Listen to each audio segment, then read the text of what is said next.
So that is taking a little while. That last video is taking a little while to delete, though I have invited Jasmine. I have also invited Olivia and Martika to join me on this video. I don't quite know what is happening.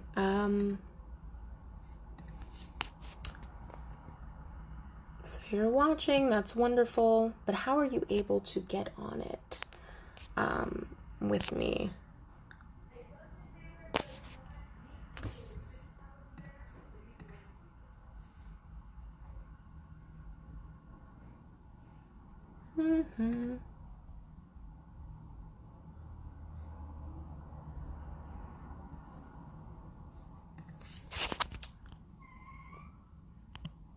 Go live. So it's saying to bring you on. And now it says that I'm adding you, Martika. It says that you're being added. And there's also a video icon next to your name. So I hope that means that we're able to share screens soon.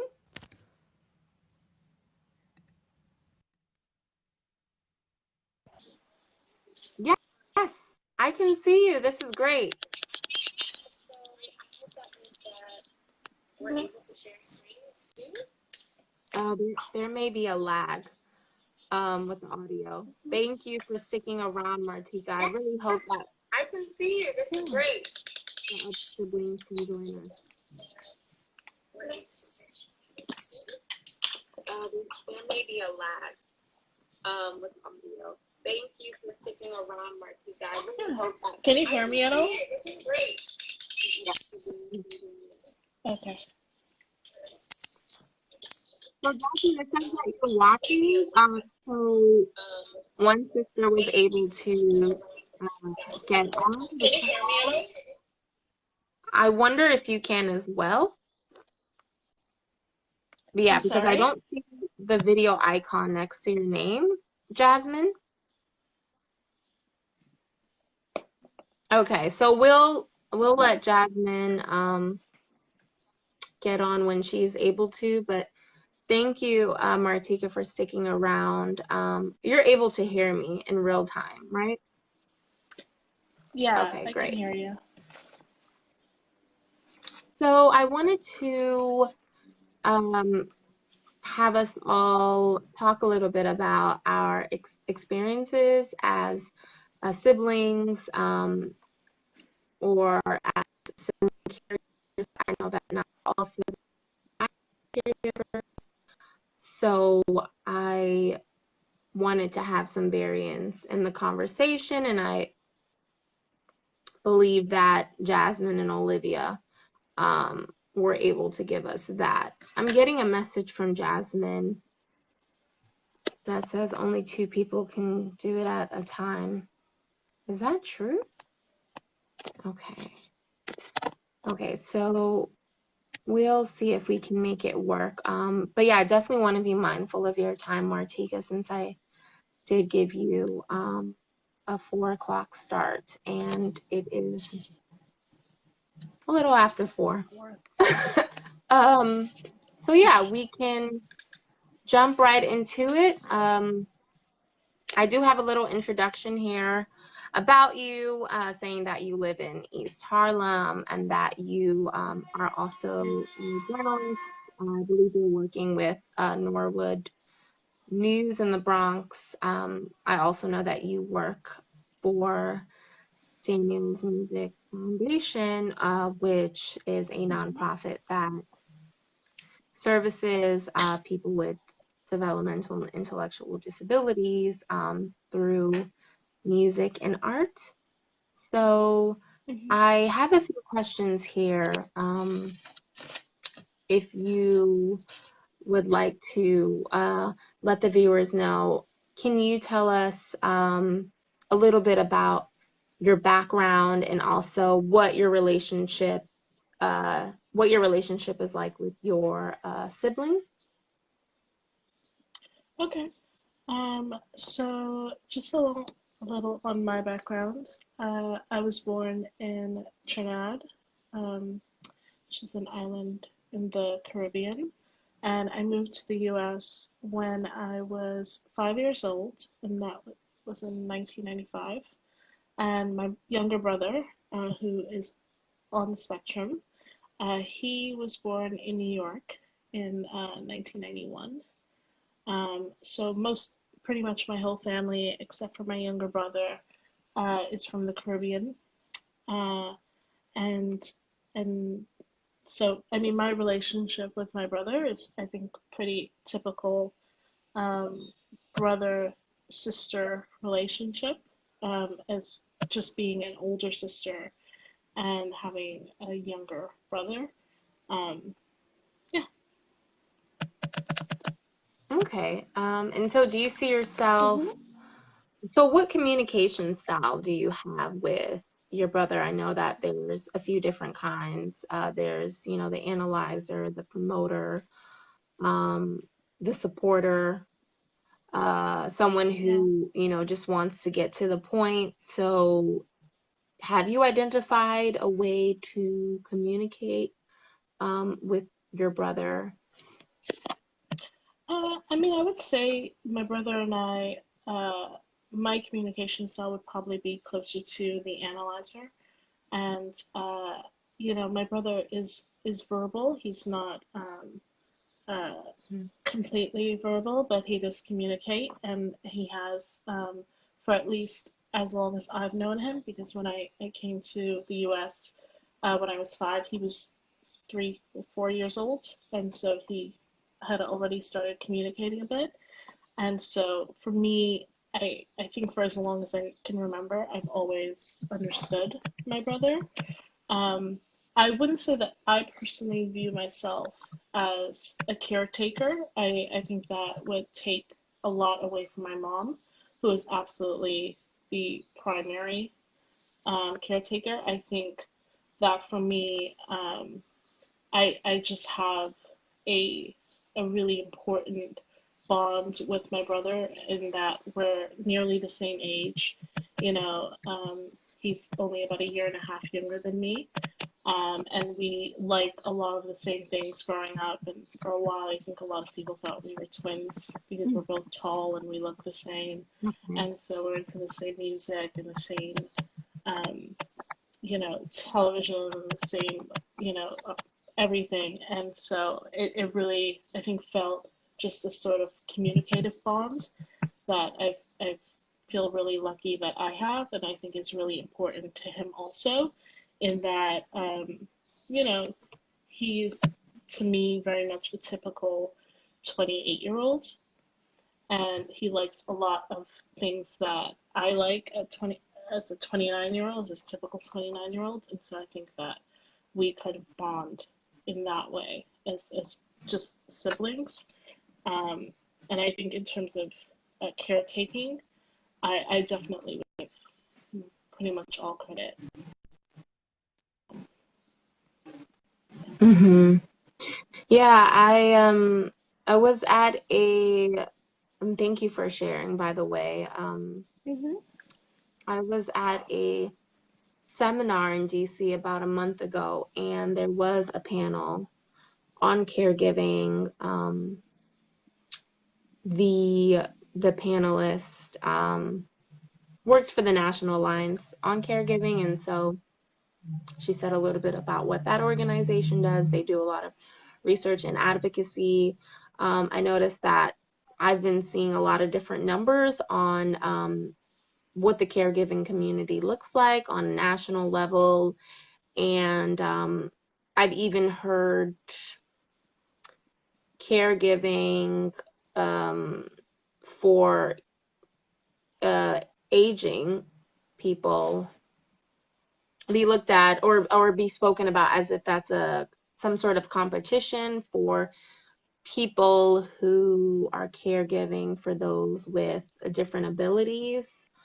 Um, so I just have a lot of curiosity around that conversation, but I do think that caregiving and being a family caregiver is a little different because it's not to say that family caregivers are not professional or don't know how to provide care or give lesser quality care than I guess outside help, and those caregivers who have made a choice to Mm-hmm. assist people who are, not part of their families. There's also informal caregiving and paid caregiving. Um, I just believe that all caregivers, whether it's for a family member, a neighbor, through an agency, deserve to be financially compensated because there's a lot um, that comes with that role. And so I was saying this, I said a little bit about it in the first attempt for the Facebook Live recording. I call myself a caregiver because I do think that I provide emotional care for my sibling. I'm sort of on the fact that my parents go above and beyond. Um, Providing care, I mean, sometimes they are my brothers. They're his arms, they're his feet, they're his ears. And so I don't want to take any credit away from them either. I definitely see my role as someone who helps my brother and the family um, get resources for him. I do feel really good that I was able to um, sign him up for free drumming classes at DMF, as well as enroll him in Access-a-Ride and get my brother's speech. About 2 years ago, I also communicate well with his care coordinator. They used to be called Medicaid service coordinators through his day habilitation program. And so I do see myself as an integral part of that unit. And I do see myself as a caregiver as well. The reason why I wanted to have Jasmine and Olivia on the call is because I do think that their experiences are similar, but also very unique from ours. From knowing Jasmine and just watching her make the relationship that she has with her brother so visible online, it seems that she is very hands-on. I had met Olivia. So Olivia is actually, she's originally from Virginia. She's now working in DC as a playwright, and she produced a play. She wrote a play, excuse me, called This Is All Just Temporary. It was a phenomenal play, and I took the bus ride all the way to DC just to see it last year. And so I wanted her on this call to talk a little bit about that experience, because even if we are not so even if we aren't hands-on with with our siblings, or we don't live with them, I still think that we are all impacted in one way or another. And so for one person that may look like their art may mirror some of the experiences that they have with their sibling and their family. For myself, I definitely wanted to plunge forward and focus the community that I'm working with in social journalism. So Martique is an alumni of the program, the social journalism program, which is now called the Craig Newmark Graduate School of Journalism at the City University of New York. I wanted to focus my community on family caregivers and people with autism. And so this vision that I have, so this will not be the first Facebook Live, but I'm certainly here as well. And my other questions that I wanted to ask you and Jasmine and Olivia is if you can tell me about a moment or a time where you noticed that your brother was different from you. So not necessarily different, but maybe different from you. Um, well, I think for for me, I would say honestly, I think my brother is so incredibly talented in a way that I can only like strive for that talent. Um, you know, I also work at Daniel's Music Foundation, and I got involved with them because my brother um, joined as a member, I think in 2014, and he joined as a person who had already had some music skill. He taught himself how to play the piano at a really young age, and he is really great at it. And I think for me, you know, looking at at what he's sort of capable of and wanting, I think at the same time when he was that age to know how to play the piano myself, um, his just level of discipline and focus is just something that I don't think I've ever been able to replicate in any sort of way. And it's really nothing that I think I can see in anyone else that seems more like me than individuals that are like him who have, I think, a focus that the rest of us could only really hope for.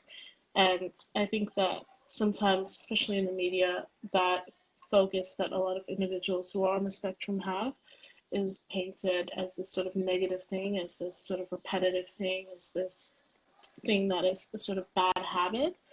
But I think it also lends itself to this sort of skill that I think, the smartest of among us would sort of wish to have that sort of focus and that ingenuity and that discipline. And I think for me, because I really do try not to see so much difference in him than myself. And I think it's sometimes really dangerous when people start to mock differences and when people start to think about people in terms of who's normal and who's abnormal. And I think that's a really dangerous way to look at anyone. But I think that in just his focus and discipline was just something that I saw at a young age and thought, okay, I'm not like that. Yeah. And that's something that's Thank really, I you. think, a unique positive thing for him. Hmm. Yeah, you make a lot of important points because autism is a spectrum that affects now 1 in 68 people in the United States, according to the Centers for Disease Control. Although there are numbers that say 1 in 59 individuals, I think that also comes from there's an autism monitoring network from CDC um, that has published that statistic. I know that there are a lot of narratives around autism and what it is, and autism looks different on every individual. No two people with autism are the same. I think these are things that I try to get across in my writing, and even in my conversations with other people. And so what's really striking about your perspective as a sister, is that you try not to see those differences. I One time I wrote this in my writing. I said something like, me and my brother are both slow runners. Um, Me and him also love eating ketchup. And so there are things that we also grew up watching, like The Lion King, and he was more into Ren and Stimpy, whereas I was more into Hey Arnold. But yeah, we grew up together, and there are a lot of things that um, we have in common. Just being growing up around in the same home around the same time in the same neighborhood. Me and my brother both don't like dogs that much. Um, so I think that's great that you that you don't want to that you try not to focus on any differences, and that you also don't want to use language like normal and abnormal. that's personally something that I am also mindful of when speaking about autism to others, because yeah, there's the media. There's been a lot of uh, books written about autism as well. There are now like TV shows that you know are inclusive of people who have autism. So the awareness is great. Um, so thank you for sharing that. I also wanted to read what Jasmine and Olivia have written in response to this question, because we are having some technical challenges with getting everyone's screen on at the same time. So I really do appreciate you guys writing in your responses. So Olivia Haler wrote, "For me, I realized that I couldn't communicate with my brother in the way that other siblings can when I observed the way my cousins interacted with each other as a child. To me, my brother is my brother. He isn't different to me, but he is mostly nonverbal, so I feel like there is a barrier up that prevents our relationship from getting deeper." Thank you for sharing your truth, Olivia.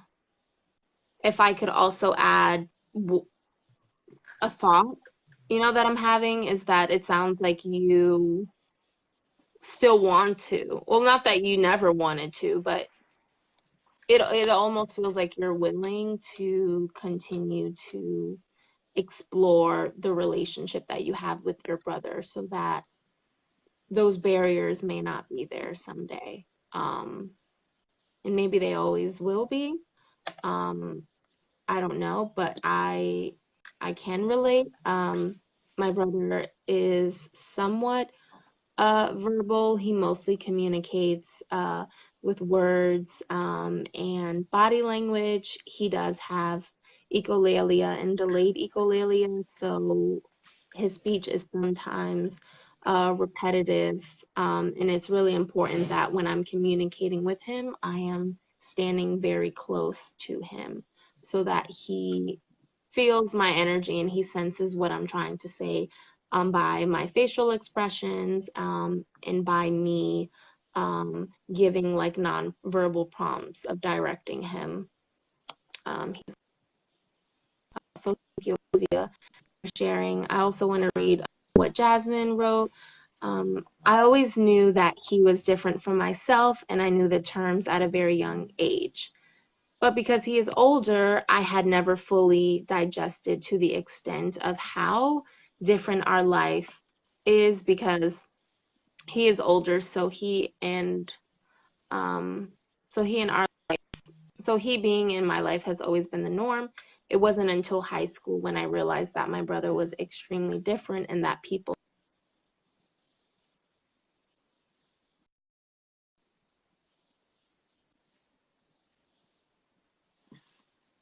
siblings that are close in age, um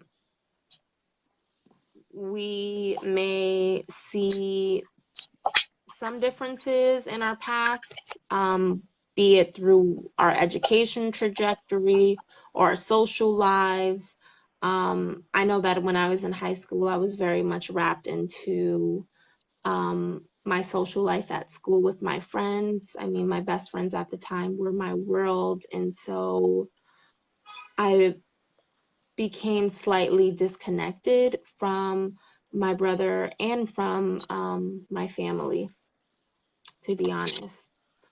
And my brother's also older than me as well. Uh, so Jasmine here is also responding to what I had mentioned earlier about language. The both of you are bringing up another point where I do not like when people say autistic. The language should be that my sibling has autism. Our siblings have a personality. They like what they like and don't like what they like. Yeah, thank you for that, Jasmine. That's a great point. I was writing something. I actually can send this out to all of you. In me writing a personal essay, and working with a writing coach at our school, she almost used the word autistic, and I corrected her by saying, that's not the language that I use to describe my brother. I'm fine with it being he lives with autism, because that's how I would speak. So I wouldn't use the word autistic in writing. And so to bring it back a little bit to some of the questions that I had, and please continue to respond and contribute, Olivia and Jasmine. Thank you, Martika, for still being with us. From a scale of 1 to 10, how does being a caregiver impact your everyday life now? So not how it has been in the past, and not what you think it may look in the future, but how does being a caregiver, and if you don't use that language, you're free to use whichever language, because I know sometimes the word caregiver almost signals a change in the dynamics of a relationship. And some siblings don't see themselves as caregivers. So, Martika, do you have anything to say to that? I mean, scale of 1 to 10, I would say it's maybe like 7.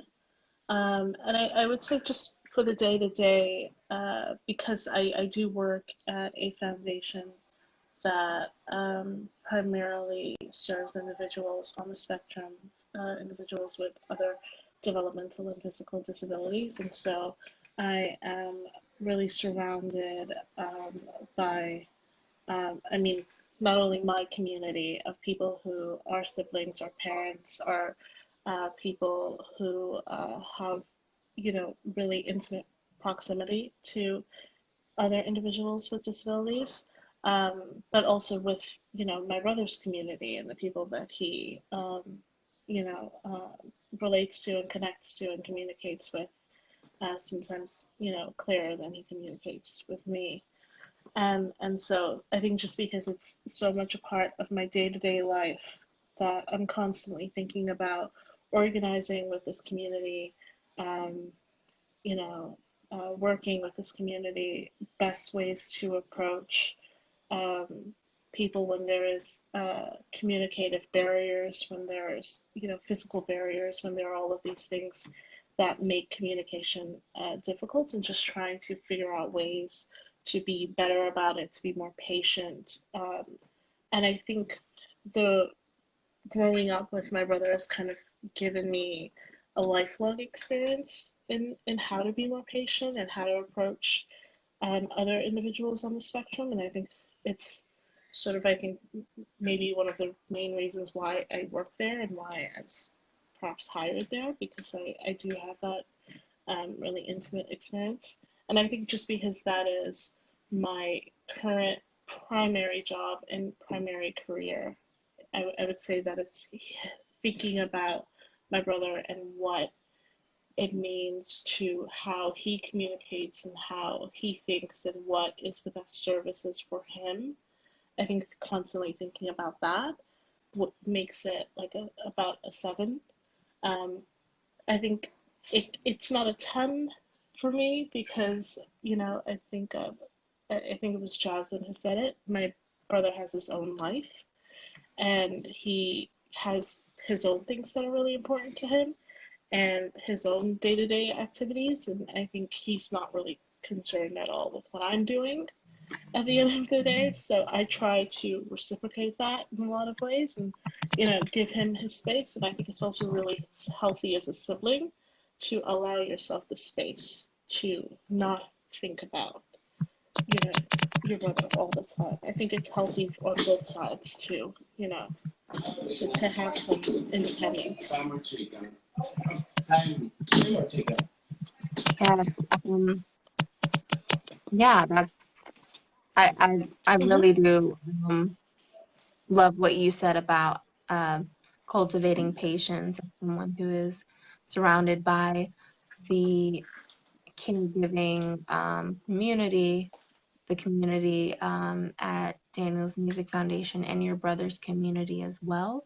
Um, that makes me think of something else that I had written down for this conversation. Um, so, what boundaries do you have for yourself and with your family in regards to caregiving or being a part of your family? And I just want to also add that Olivia, um, out in DC, said that she is going to log off at 5:15. There was a comment that she had made earlier that I'm going to take the opportunity now to read. I definitely wish that my brother and I were closer and I could just call him up and ask how his day is going. So I believe this is in response to the question of caregiving and how that affects our life right now. So she writes, I acknowledge that there may be ways of communicating with him that I don't know, and sometimes I feel guilty for not trying to learn other ways to communicate.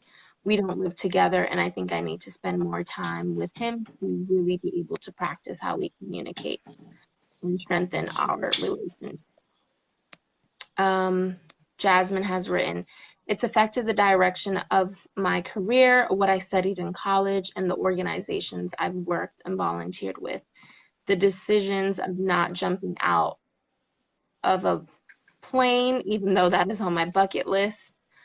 Wow, that sounds very scary, but if you're someone who has that desire, I absolutely wish and I will hope that that is something you check off your list. And the way that I plan my future, because I will be taking on that primary caregiver role after my parents pass. And Olivia, so this is also touching on like a lot of different things actually. So you know, the impact of caregiving or the impact of the relationship on your everyday lives, as well as future planning um, with your siblings. Olivia wrote, for me, my caregiver level is more at a 2. My parents support my brother financially, and he currently lives in a home with round the clock behavioral therapists. I see him sometimes with my family and am the contact when my parents are out of town, but largely I have the ability to focus on my own schedule. That will definitely change later on when my parents are not there, but for now, I do not consider myself a caregiver.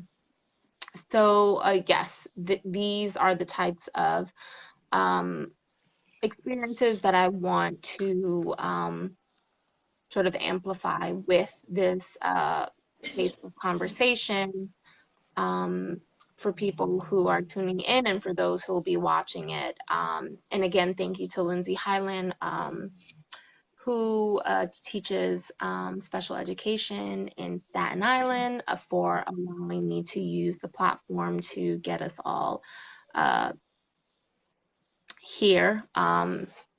And Jasmine has just written in, I won't be able to stay on longer as I'm taking my brother out. LOL, but I would love to get on call to talk more. Yes, you are all free actually. So this Facebook Live was supposed to start at 4. It ended up starting at 4:30. So I will definitely be more mindful of the technical challenges next time.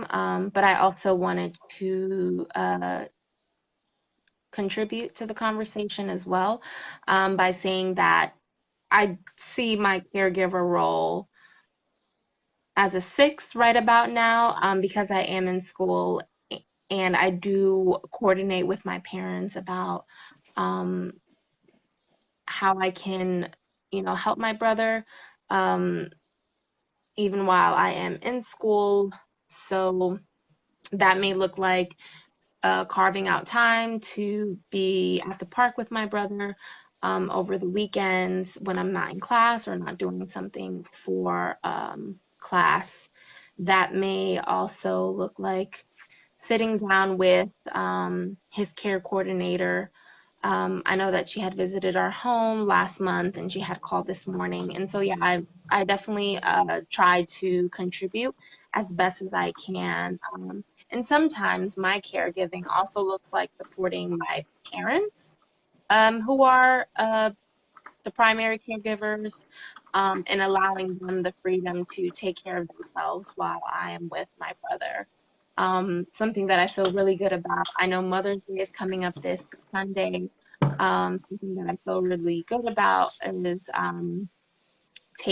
like physically taking my mother uh, downtown and having her get the massage of her life and paying for it. And, I told her what I wanted to happen. I said, we're going to get on a train and you are going to get this hour-long massage. And please don't worry about anything else for that time. So I would say mine is at about a 6. And I agree. I sort of echo the sentiments of Olivia and that I, do see it being a little bit higher. When my parents are no longer able to take care of my brother. Jasmine said that she believes she is at an 8 due to the language barrier. My parents don't understand English as well, so I become the main point of contact for our care coordinator and I schedule most of his activities. So Jasmine was actually in the Philippines with her brother and their family for quite some time. Um, it's been quite a few months. I don't want to say how long because I know I don't know. But this wasn't a short vacation. And I believe that Jasmine's family had went to the Philippines intending to stay there a little bit longer. And Jasmine, if I hadn't said this earlier, lives in Queens. So we are all New York siblings, except for Olivia, who is in the DC metro area. I also wanted to shout out 2 siblings who had responded to my call out on SibsNet Facebook page. Martika, Jasmine, and Olivia, if you are interested in, also being a part of that group, please let me know and I can invite you to that group. Oh, excuse me, Jasmine said that she was there for 3 months, and that they were planning on moving there. So I'm sure there's a lot of great stories, a lot of surprising stories, perhaps, which is something that we can definitely discuss over the phone or at a later time. Thank you for letting us know. So the question that I had posed to this Facebook group,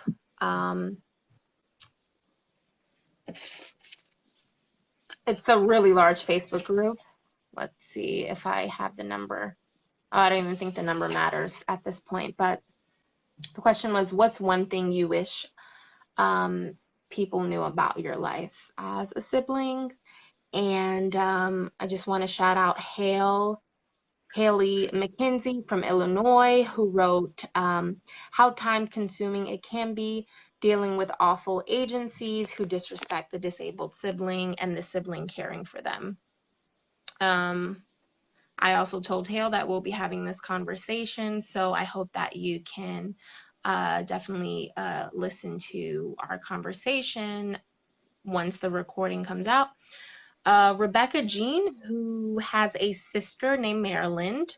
Maryland lives in Louisville, Kentucky, wrote, Having my sister with me has improved my perspective on life tremendously.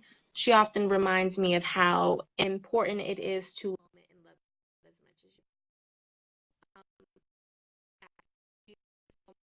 One, Martika, who but who also had to leave the call. So I just also want to say thank you so much to the wonderful ladies. So Martika, Olivia, and Jasmine, who spent so much time trying to participate fully in this Facebook Live. This is the first Facebook Live conversation that we are having using the Sibs NY platform. I'm definitely open to speaking with more siblings, and I will be posting the link to the SibsNet Facebook page here.